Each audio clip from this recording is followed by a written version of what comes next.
আজকে একটি মহতী অনুষ্ঠান। এই লাভ শেয়ার বিলি জিনিসটা কি প্রথমে আমি একটু বলে দিই।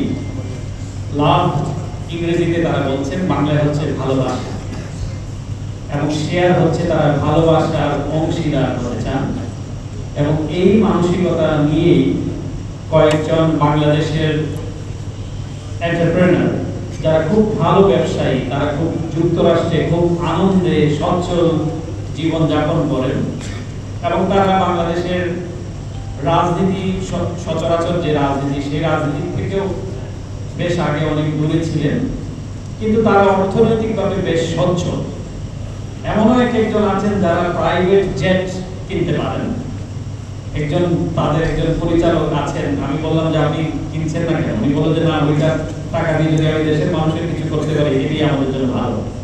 তো এই যে মানুষের মানসিকতা, এই এলাকারই জামাই সম্ভবত জাকির চৌধুরী, উনি আজকে অনুষ্ঠানে আসেননি।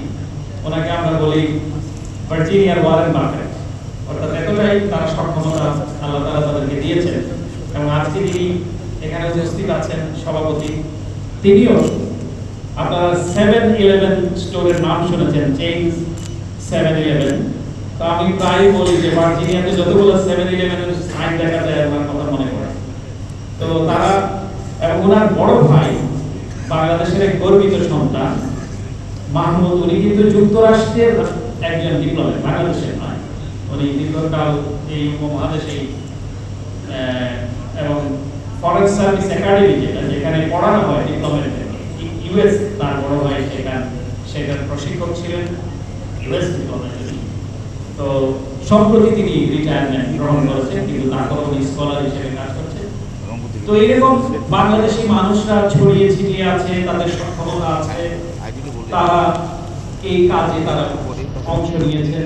আমি ওনাদেরকে বলেছি, শুধু যখন আমি শুনেছি তখন বলেছি আপনারা বাংলাদেশে যান, কিছু টাকা পয়সা দিলেন, তারপরে এটা তারা খেয়ে ফেললো, এতে কিন্তু অর্থবহ কিছু হলো না। তো তাতে ওনারা অনেক কাজ করেছেন, আইটেম করেছেন, ক্যান্সার আক্রান্ত মানুষের সহযোগিতা করেছেন। ইভেন আপনারা জেনে খুশি হবেন, যারা এই জুলাইয়ের আমাদের গণতান্ত্রিক ফেসিবাদী আন্দোলনে যারা আত্মাহুতি দিয়েছেন, যারা আহত হয়েছেন, তাদের প্রত্যেককে পরিবার প্রতি ওনারা অর্থনৈতিক সহযোগিতা দিয়েছেন।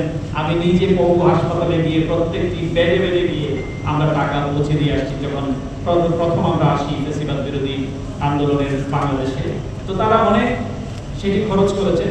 একটি জিনিস উনি আমাকে বললেন, ওনাকে যেটি আপ্লুত করেছে, উনি আমাকে বললেন যে আমাদের প্রধানমন্ত্রী জনাব তারেক রহমান, তিনি যখন বললেন যে আমরা মানুষকে কর্মমুখী করতে চাই, আমরা মানুষকে যাতে সচ্ছল হতে পারে, সে যদি নিজের পায়ে দাঁড়াতে পারে, সহযোগিতার চেয়ে তাকে একটা কর্মের যোগান দেয়, সেখানে সহযোগিতা করা।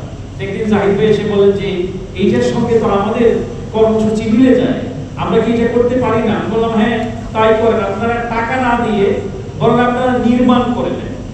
এই জন্য ওনারা এই পর্যন্ত আমার জানা মতে প্রায় 40টির মতো চা স্টল, যেটাকে বলে চায়ের দোকান, একটি দোকান করে দিচ্ছেন। এই দোকানে ছোট্ট দোকান, খুব বিলাসবহুল নয়, কিন্তু সেখানে চা, রুটি, বিস্কিট এগুলো বিক্রি করে তার যাতে সংসার চলে।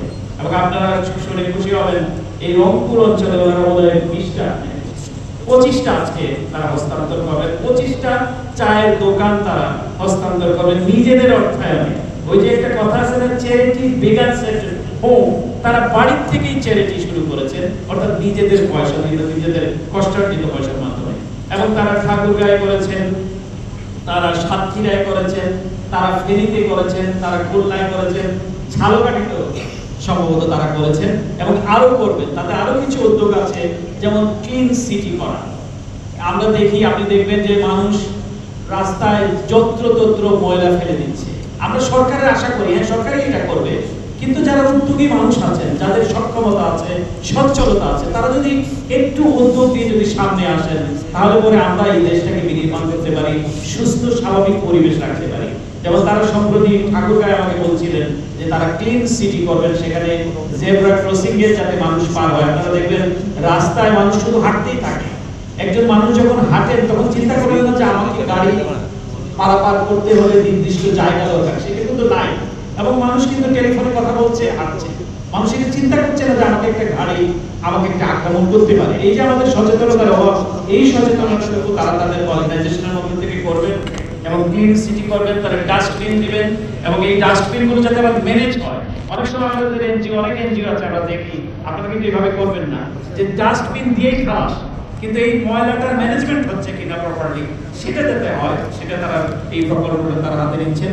তারা একদল উদ্যমী মানুষ, আমি কয়েকটা নাম এখানে বলতে চাই, যেমন ফজলে ভুইয়া, উনি জাকির চৌধুরী, আরো অনেকে এখানে দেওয়ান বিপ্লব, উনিও তাদেরকে সহযোগিতা করেছেন, এখানে উপস্থিত আছেন, এই কাজগুলি তারা করছে।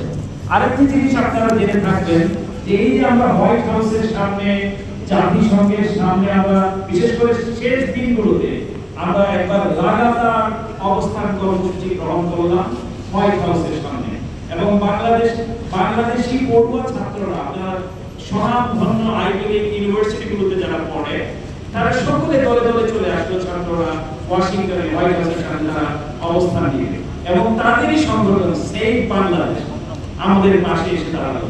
তারা সেখানে সহযোগিতা করলো, অর্থায়ন করলো। জাতিসংঘের সামনে যখন প্রসেসর হলো, অবশ্যই বাংলাদেশ জাতীয়তাবাদী দল লিড করেছে, কিন্তু সহযোগী ভূমিকা পালন করেছে এই সেভ বাংলাদেশ, এবং তারা গণতন্ত্রের প্রস্তাবগুলো ভূমিকা রেখেছে। আপনারা একটা নিউজ নিশ্চয়ই খেয়াল করেছেন, যখন আন্দোলন তুঙ্গে, তখন একদল একটা ঘোষণা আসলো যে তারা প্লেন চার্টার করে বাংলাদেশে আসবে এবং স্বেচ্ছায় কারাবরণ করবে। এই ব্যক্তিরাই ছিলেন উদ্যোক্তা, জাহিদ কার্য কয়েকজন, এবং তারা যদিও পরবর্তীতে স্টেট ডিপার্টমেন্ট তারা বলল যে এটা খুব শুভবুদ্ধির কাজ হবে না, আপনারা আমাদের সহযোগিতা করেন, আমাদের কাজ আমাদের করতে দেন, আপনারা বাংলাদেশে গিয়ে আমাদের জন্য আমাদের ঝামেলা হবেন না। তো যাই হোক, তারা এই সমস্ত মানুষরা পৃথিবীর বিভিন্ন জায়গায় ছড়িয়ে ছিটিয়ে আছেন। আমি মনে করি এটা একটা এক্সাম্পল হতে পারে যে তাদেরকে রেখে যারা বাংলাদেশের ভাষাভাষী মানুষ, বাংলাদেশের মানুষ যারা বিদেশে অবস্থান করছেন, যাদেরকে আল্লাহ তাআলা সচ্ছলতা দান করেছেন, তারা যাতে আমাদের অসহায় বঞ্চিত মানুষের পাশে এসে দাঁড়ান। এবং এটা কিন্তু আপনাদের প্রতি করুণা নয়, এটি আপনাদের অধিকার। যাদের আছে তারা দেখবে, যাদের নাই তাদেরকে। এটি কিন্তু আপনাদের, কারণ এই সমতার বাংলাদেশ আমরা করতে চাই, যে একদল মানুষ শুধু উপরে থাকবে, তারা বিত্ত বৈভবের মালিক হবে, বাংলাদেশের আকাশে বাতাসে বড় হয়ে তারা বিদেশে পাড়ি জমাবে, কিন্তু নিজের নারীর টান যেখানে রয়েছে সেখানে তারা দৃষ্টি নিবদ্ধ করবে না। এটা আমরা চাই না। আমরা চাই যারা উপর তলার লোক তারা যাতে নিচ তলার লোক, যারা নিচে আছে, নিচ তলা বলবো না, যারা পিছিয়ে আছে, পিছিয়ে পড়া জনগোষ্ঠীকে যাতে সামনে নিয়ে আসে। এই বৈষম্যটা দূর করতে হবে। এবং আরেকটা বৈষম্য হলো আমাদের এই কালচার থেকে বেরিয়ে আসতে হবে। আমরা অনেক সময় দেখি যারা রাজনীতি করি, যারা রাজনৈতিক নেতা, একটি তার কর্মী ছোট্ট, সে হয়তো খুব নিবেদিত প্রাণ, খুব সাহস করে একজন নেতার সামনে গেল, আমাকে একটি সালাম দিল, আসসালামু আলাইকুম, ওই ভদ্রলোক কিন্তু বলে তার দায়িত্ব নিষেধ করলেন। একটু হাসি আপনার কাছে চায়, একটু আপনার কাছ থেকে সৌজন্যতা চায়। এই বাংলাদেশ সঠিকভাবে দেন। আজকে হয়তো আপনার হয়তো একই যোগ্যতা, একই মাপকাঠি, কিন্তু আমি প্রিভিলেজড বলে আজকে হয়তো আমি এখানে কথা বলছি, কিন্তু এই কথাগুলো কিন্তু আপনিও বলতে পারেন, আপনারও কিন্তু বলার সক্ষমতা আছে। সুতরাং আমাদের এই সম্প্রীতির বাংলাদেশ গড়তে হবে। এটি যাতে কেউ না ভাবে যে আমি জন্মই হয়েছে কেবল মানুষকে সালাম দেওয়ার জন্য, না। আবার এটা যদি কেউ না ভাবে যে আমার পজিশন কি হয়েছে সালাম নেওয়ার জন্য, নো।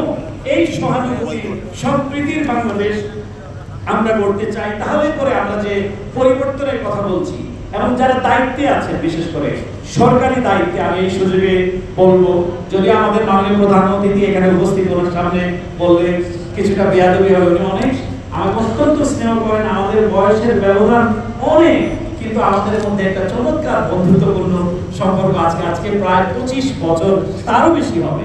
মানে ওনার স্নেহ আমি এনজয় করি। তো আপনারা যারা সরকারি দায়িত্বে আছেন, রিগার্ডলেস যারা পলিটিক্যাল অ্যাপয়েন্টি, যারা সরকারি কর্মকর্তা, মনে রাখতে হবে আপনি আজকে যে প্রিভিলেজ, আপনি যেটুকু সুযোগ সুবিধা ভোগ করছেন এই সাধারণ মানুষের ট্যাক্সের পয়সায়। আমাদেরকে বুঝতে হবে এই মানুষকে। আমরা যখন আমেরিকাতে যাই, ইংল্যান্ডে যাই, আমরা যদি কোনো কারণে পুলিশ স্টেশনে যাই, সেই পুলিশ অফিসার আমাকে দেখা মাত্রই বলে, how can I help you sir? কিন্তু আমাদের অফিসের দারোগা বাবু বসে থাকেন, এই ভদ্রলোকটি কখন তাকে স্যার বলে অ্যাড্রেস করে।